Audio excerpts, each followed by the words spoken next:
গত বৃহস্পতিবার মামা বাজার থেকে 2 থোকা লিচু এনেছিল আমাদের বাড়ি আসার সময়।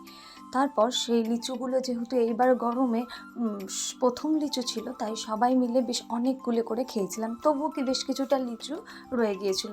আজ আমি ভাবলাম সেই লিচুগুলো দিয়েই বানিয়ে নিই লিচি ড্রিঙ্ক। চলো দেখি কিভাবে বানায়। প্রথমে লিচুগুলোকে খোসা ছাড়িয়ে বীজটা বের করে একটা বোলে রেখে দিয়েছি। তারপর লেবুটাকেও কেটে নিয়েছি। এরপর একটা মিক্সিং বোলে সেই ছাড়িয়ে রাখা লিচুগুলো দিয়ে তার মধ্যে পরিমাণ মতো চিনি, অল্প বিট লবণ এবং লেবুটা চিপে দিয়েছি এবং কিছুটা আইস দিয়ে আমি ভালো করে ব্লেন্ড করে নিয়েছি।